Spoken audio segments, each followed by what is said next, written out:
qui est une autorité dans le théâtre de Molière, a écrit, a pensé ses réflexions sur le théâtre de Molière.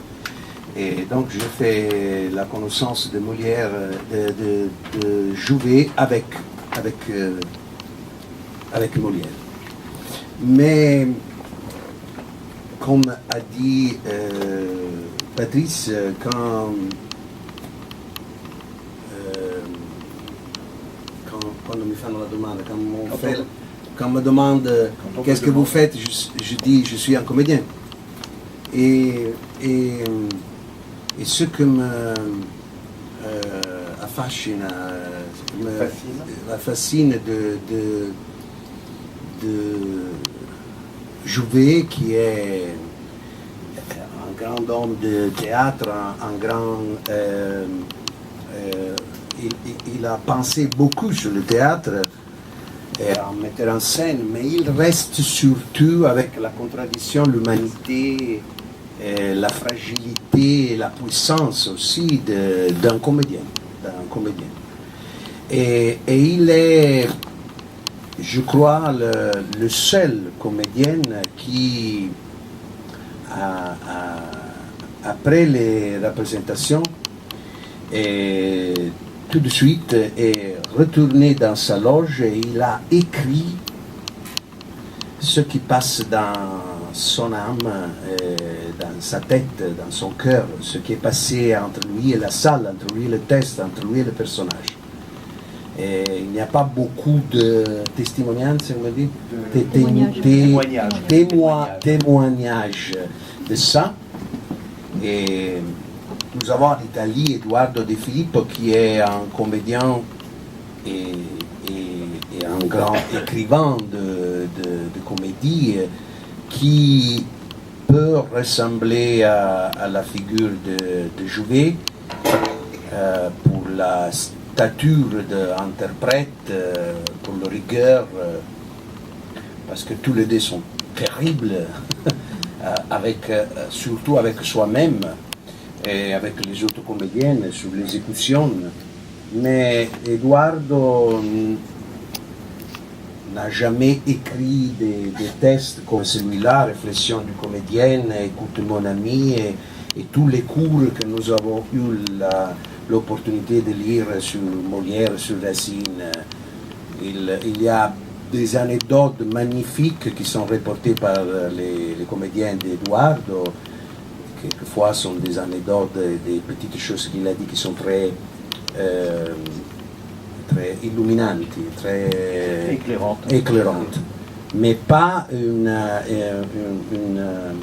travail comme celui de Jouvet. Et alors c'est pour un comédien une sorte de livre de chevet, non?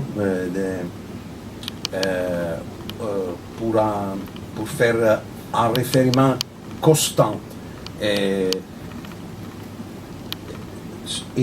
pour faire aussi de la écologie mentale sur des mots qui sont devenus dans notre métier un peu vagues, un peu comme personnage, interprétation, exécution, respiration, versification, etc. Non? Je crois que à travers Louis Jouvet, nous avons la possibilité de faire revenir ce métier à sa noblesse.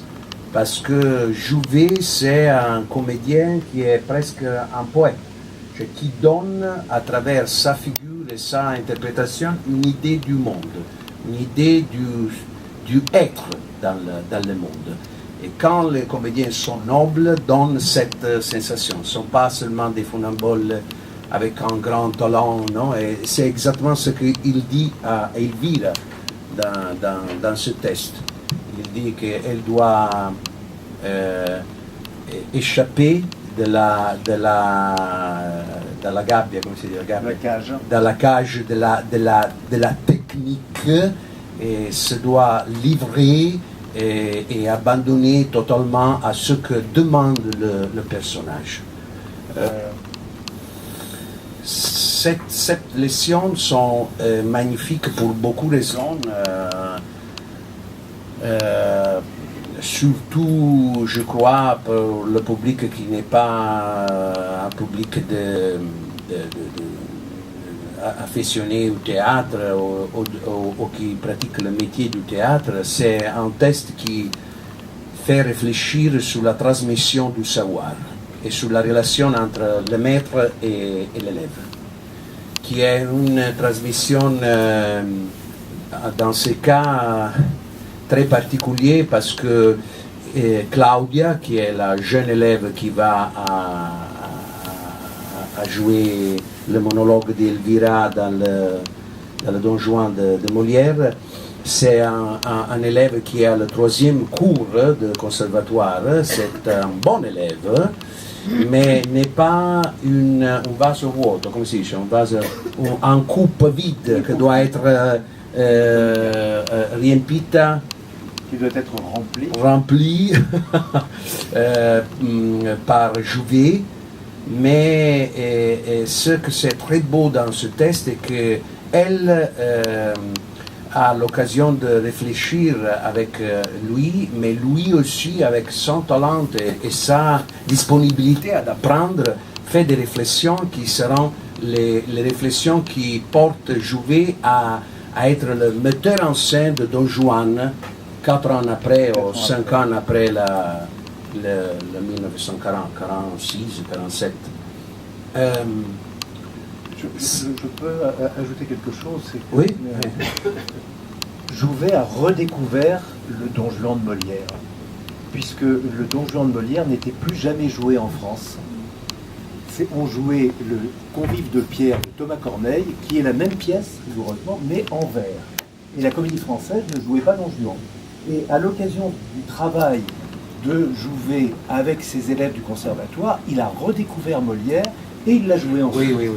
Il y a une tradition de Don Juan un peu italienne en France. C'est-à-dire un Don Juan un peu de commedia dell'arte ou qui regardait plus à la mythe de Tirso da Molina, mais pas à Molière. Non? Il a découvert la modernité de Don Juan. Il dit dans la pièce que Don Juan n'est pas une œuvre religieuse, anti-religieuse, c'est une œuvre tout pleine de la préoccupation de Dieu. Non? Ça, c'est l'indagine, l'enquête qu'il fait sur Don Juan. Et alors, la relation entre l'élève et le maître, c'est très beau parce que tous les deux sont dans cette situation d'Elvira Caron, nus devant le mystère du personnage. Et ensemble vont faire cette aventure dans le mystère du personnage. Ça donne à la soirée une atmosphère magique d'attesa, comme si d'attente, non?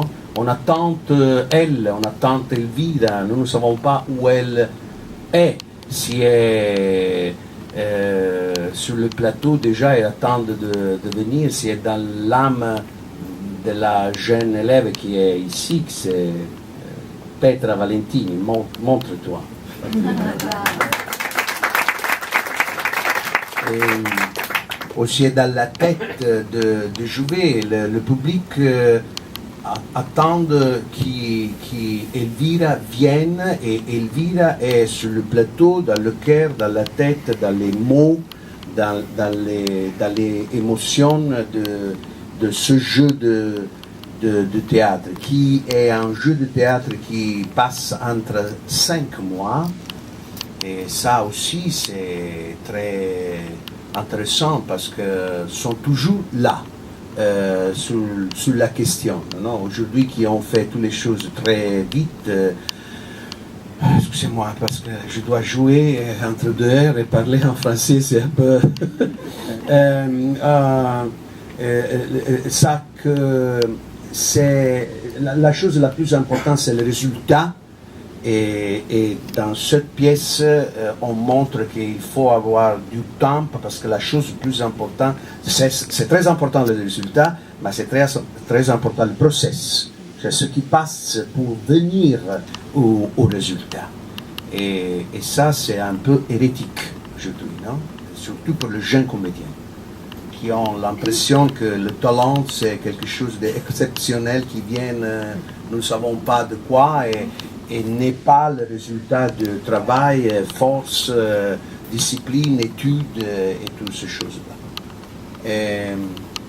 Et encore, ce que me fascine dans ce test, c'est que la recherche de ce personnage, le mystère qui est dans ce personnage, donne le public au même temps le fascine du mystère du théâtre, parce que le théâtre c'est un lieu où le comédien découvre quelque chose d'inconnu dans le personnage.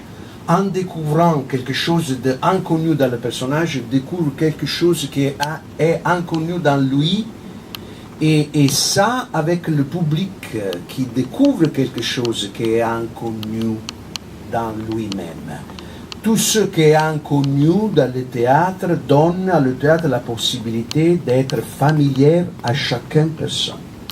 C'est cette dimension de inconnu que donne la dimension familière du théâtre. La possibilité que le théâtre, à partir de la hauteur de ces thèmes,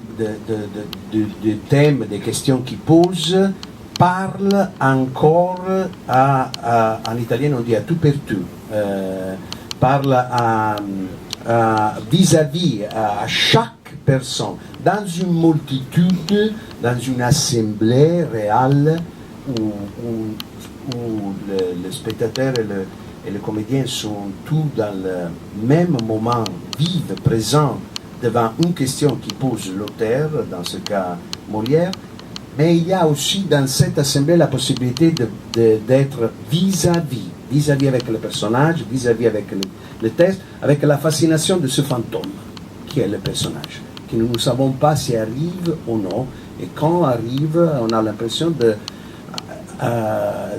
le théâtre ci manda a casa, on renvoie à la maison. On renvoie à la maison avec des suggestions sur beaucoup de choses qui donnent à nous la possibilité d'avoir un meilleur orientamento. Une meilleure orientation dans le monde. Une meilleure orientation dans le monde. Dans le monde. No? Ça, c'est lo scopo. C'est le but. C'est le but de l'art, selon moi et selon je crois.